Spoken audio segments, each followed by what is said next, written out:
श्री शिवाय नमस्तुभ्यं। प्रिय भक्तजनों, आप सभी का हमारे YouTube चैनल पर हार्दिक स्वागत है। आप सभी पर भगवान भोलेनाथ माता गौरी की कृपा सदैव बनी रहे, इसी मंगल कामना के साथ आइए सुनते हैं श्रावण मास महात्म का तीसरे दिन की कथा। तो आइए भगवान शिव, माता महागौरी और गणेश जी के चरणों में ध्यान करते हुए कथा को शुरू करते हैं। दाक्षायणी सती उस स्थान पर गईं जहाँ वह महान प्रकाशशाली यज्ञ हो रहा था। नाना प्रकार के आश्चर्यमय कौतूहल से परिपूर्ण पिता के उस भवन को देखकर सती देवी द्वार पर ही ठहर गईं और परम सौभाग्यवान नंदी की पीठ से उतरकर इधर उधर दृष्टि डालने लगी। उन्होंने माता पिता, संबंधी तथा बंधु बांधवों को देखा। माता पिता को मस्तक झुकाकर वे बड़ी प्रसन्न हुई। फिर अपने अभिमत प्रस्ताव के अनुरूप वचन बोली, पिताजी, जिनसे ये संपूर्ण चराचर जगत पवित्र होता है, उन परम कल्याणमय भगवान शंकर को आपने क्यों नहीं बुलाया? फिर ऋषियों को संबोधित करके कहा, भृगु जी, क्या आप भगवान शिव को नहीं जानते?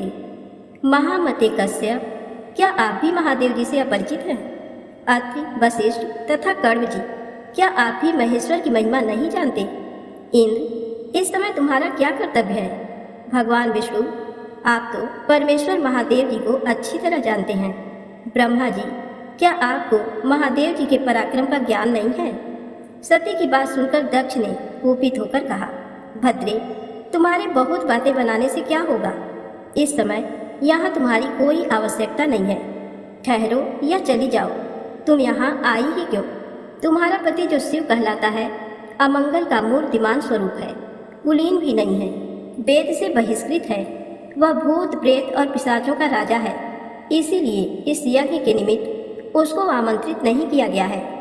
विश्ववंदिता सती अपने पिता को शिव की निंदा में संलग्न देख अत्यंत क्रोध में भर गई और सोचने लगी, जो महादेव जी की निंदा करता है तथा जो उनकी निंदा होती देख चुपचाप सुनता है, वे दोनों नरक में जाते हैं और जब तक सूर्य चंद्रमा की स्थिति है तब तक उस नरक में ही पड़े रहते हैं। अतः अब मैं इस देह को त्याग दूंगी, अग्नि में प्रवेश कर जाऊंगी। इस प्रकार विचार करती हुई सती शिव, रुद्र आदि नामों का उच्चारण करने लगी और अग्नि में प्रवेश कर गई। ये देव उनके साथ आए हुए समस्त शिवगण हाहाकार करने लगे।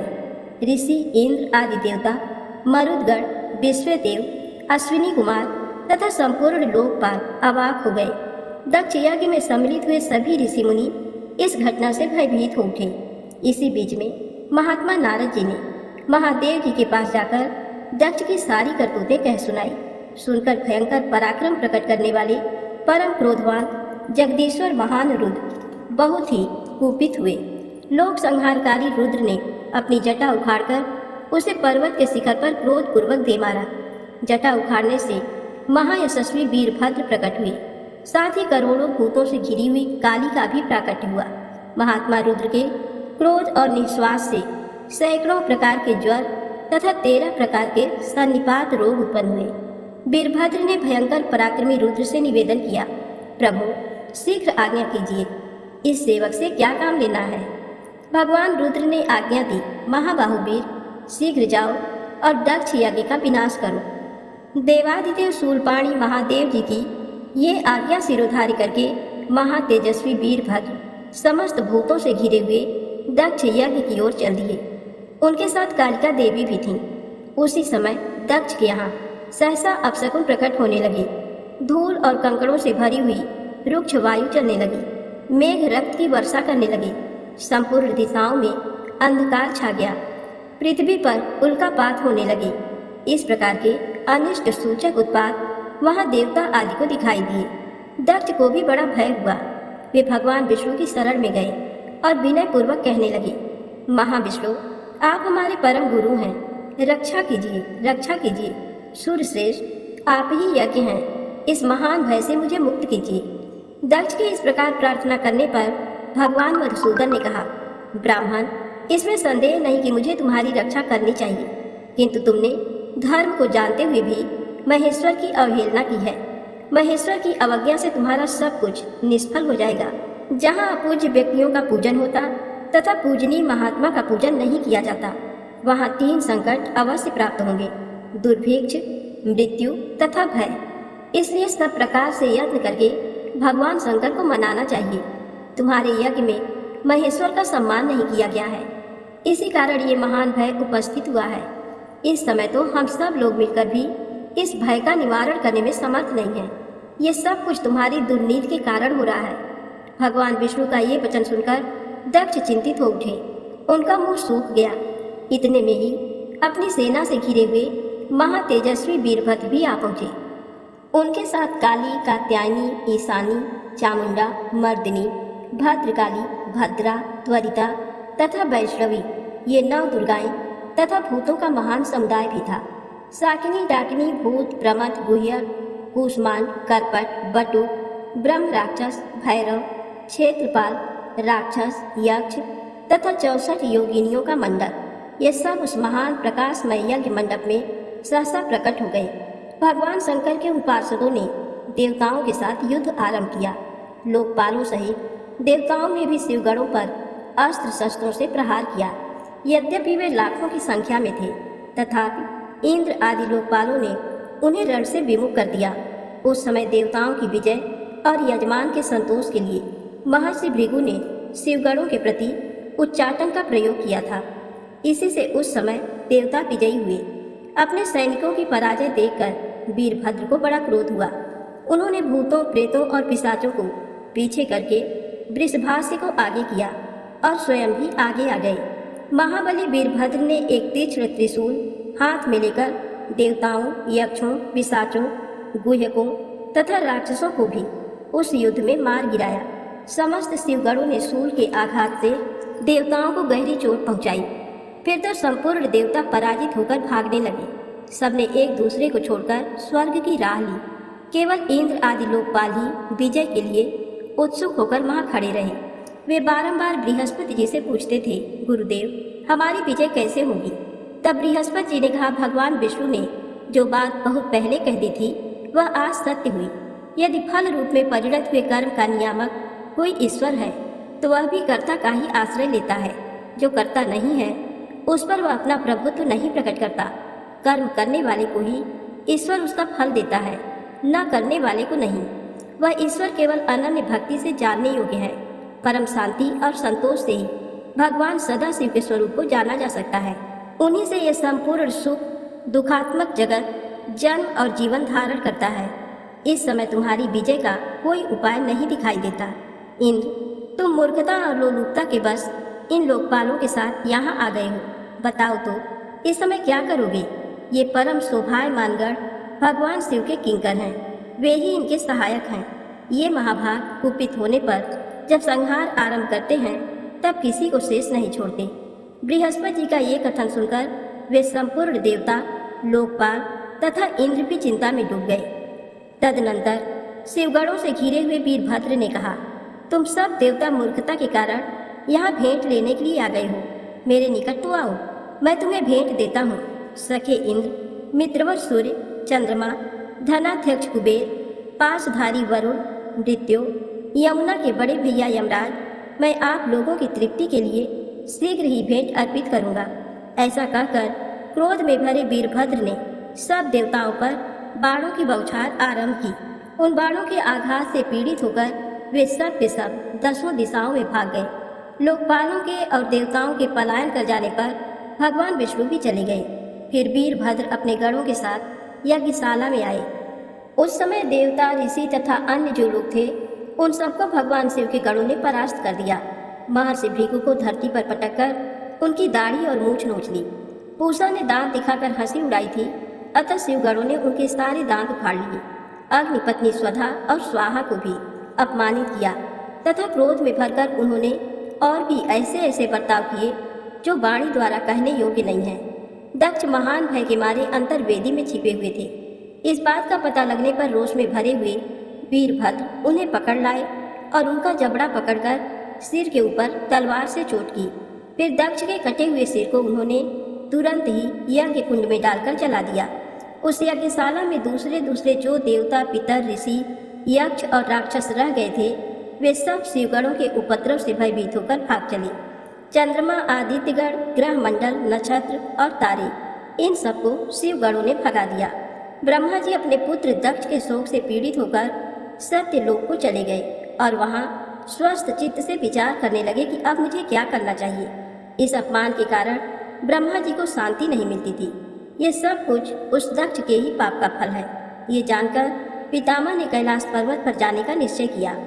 महातेजस्वी ब्रह्मा जी हंस पर आरूढ़ हो सब देवताओं के साथ पर्वत श्रेष्ठ कैलाश पर गए। वहां उन्होंने नंदी के साथ एकांत में बैठे हुए भगवान सदाशिव का दर्शन किया। उनके मस्तक पर जटाजूट शोभा पा रहा था। भगवान शिव को देखकर ब्रह्मा जी दंड की भांति पृथ्वी पर पड़ गए और अपना अपराध क्षमा कराने के लिए उद्यत हो अपने चारों मुकुटों से भगवान शिव के चरणार बिंदु का स्पर्श करते हुए उनकी स्तुति करने लगे। ब्रह्मा जी बोले, शांत स्वरूप, सर्वत्र व्यापक, परम ब्रह्म रूप परमात्मा भगवान रुद्र को नमस्कार है। मस्तक पर जटाजूट धारण करने वाले महान ज्योतिर्मय महेश्वर को नमस्कार है। भगवान, आप जगत की सृष्टि करने वाले प्रजापतियों के भी सृष्टा हैं। आप ही सबका धारण पोषण करते हैं। आप सबके प्रपितामह हैं। आप ही रुद्र, महान, नीलकंठ और बेधा हैं। आपको नमस्कार है। ये संपूर्ण विश्व आपका स्वरूप है। आप ही इसके बीज हैं। इस जगत को आनंद की प्राप्ति कराने वाले भी आप ही हैं। आपको नमस्कार है। आप ही ओंकार, वसटकार तथा संपूर्ण आयोजनों के प्रवर्तक हैं। यज्ञ, यजमान और यज्ञ प्रवर्तक भी आप ही हैं। प्रभु, देवेश्वर, यज्ञ प्रवर्तक होकर भी आपने इस यज्ञ का विनाश कैसे किया? महादेव, आप ब्राह्मणों के हितैषी हैं, तो भी आपके द्वारा दक्ष का वध कैसे हुआ? रुद्र, आप तो गंगों और ब्राह्मणों के प्रतिपालक हैं, समस्त प्राणियों को शरण देने वाले हैं। रक्षा कीजिए प्रभु, रक्षा कीजिए। श्री महादेव जी ने कहा, पितामह सावधान होकर मेरी बात सुनिए। दक्ष अपने ही कर्म से मारा गया, इसमें तनिक भी संदेह नहीं है। इसलिए किसी को भी कदापि ऐसा कर्म नहीं करना चाहिए जो दूसरों को क्लेश पहुंचाने वाला हो। ब्राह्मण, जो दूसरों को कष्ट देने वाला कर्म किया जाता है वह एक दिन अपने ही ऊपर पड़ता है। ऐसा कहकर भगवान शंकर उस समय ब्रह्मा आदि देवताओं के साथ कनखल तीर्थ में, जहाँ प्रजापति दक्ष का यज्ञ मंडप था, गए। वहाँ जाकर उन्होंने वीरभद्र के द्वारा जो कुछ किया गया था सब देखा। स्वाहा, स्वधा, पूषा, बुद्धिमानों में श्रेष्ठ भृगु, अन्यान्य ऋषि, समस्त पितर, यक्ष, गंधर्व और किन्नर जो भी वहाँ जिस अवस्था में पड़े थे, सबको भगवान शिव ने देखा। किसी के अंग भंग हो गए थे, किसी की दाढ़ी और मूछें नोच ली गई थी तथा कुछ लोग रणभूमि में मरे पड़े थे। भगवान शंकर को आया देख वीरभद्र ने समस्त गणों के साथ उनके चरणों में दंडवत प्रणाम किया और वे सामने हाथ जोड़कर खड़े हो गए। महाबली वीरभद्र को अपने आगे खड़ा देख महादेव जी ने हंसते हुए कहा, वीरवर, ये तुमने क्या किया? दक्ष को शीघ्र यहाँ ले आओ, जिसने ऐसा यज्ञ किया और उसका वैसा ही विलक्षण फल भी प्राप्त किया। शंकर जी के ऐसा कहने पर वीरभद्र ने बड़ी उतावली के साथ दक्ष का धड़ लाकर उनके सामने डाल दिया। तब शंकर जी ने कहा, वीर, इस दुरात्मा दक्ष का मस्तक कौन ले गया? यदि मिल जाए तो कुटिल होने पर भी इसे मैं जीवित कर दूंगा। ये सुनकर वीरभद्र फिर बोले, भगवान, मैंने उसी समय इसके मस्तक को अग्नि में होम दिया था। अब तो केवल पशु का सिर बचा है, किंतु उसका मुख बहुत विकृत हो गया है। ये सब बातें जानकर भगवान शिव ने पशु के भयंकर मुख को, जिसमें दाढ़ी भी लगी थी, दक्ष के धड़ से जोड़ दिया। इस प्रकार भगवान शंकर की कृपा से दक्ष को नया जीवन प्राप्त हुआ। दक्ष अपने सामने भगवान रुद्र को उपस्थित देख लज्जा से गड़ गए। उन्होंने लोक कल्याणकारी भगवान शंकर के चरणों में मस्तक झुकाकर उनका स्तवन किया। दक्ष बोले, सबको वर देने वाले सर्वश्रेष्ठ देव भगवान शंकर को मैं प्रणाम करता हूँ। सनातन देवता शिव को मैं सदा नमस्कार करता हूँ। देवताओं के पालक और ईश्वर पापहारी हर को मैं प्रणाम करता हूँ। जगत के एकमात्र बंधु शंभु को मैं नमस्कार करता हूँ। जो संपूर्ण विश्व के स्वामी, विश्वरूप, सनातन ब्रह्म और स्वात्म रूप हैं, उन भगवान शिव को मैं शीश झुकाता हूँ। अपनी भक्ति से प्राप्त होने योग्य सर्वरूप भगवान शिव को मैं प्रणाम करता हूँ। जो वरदायक हैं, वर स्वरूप हैं और वरण करने योग्य हैं, उन भगवान शिव को मैं मस्तक नवाता हूँ।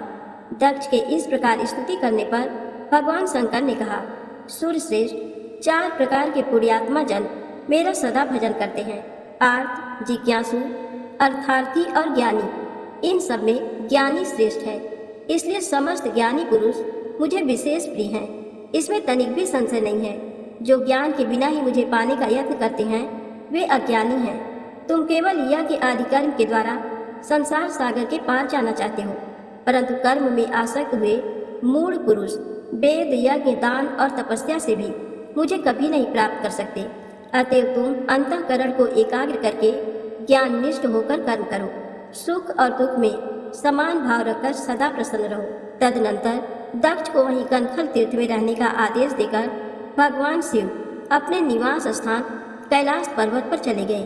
फिर ब्रह्मा जी ने भृगु आदि संपूर्ण महर्षियों को आश्वासन तथा बोध प्रदान किया। वे सब ऋषि मुनि तत्क्षण ज्ञानी हो गए। इसके बाद पितामह ब्रह्मा जी अपने धाम को गए। इधर प्रजापति दक्ष को भगवान शंकर के उपदेश से उत्तम ज्ञान की प्राप्ति हो गई। वे शिव जी के ध्यान में तत्पर होकर तपस्या करने लगे। इसलिए सर्वथा प्रयत्न करके सबको भगवान शिव की आराधना करनी चाहिए। आज की कथा यहीं समाप्त होती है। प्रेम से बोलें शंकर भगवान, गौरी माता की जय हो।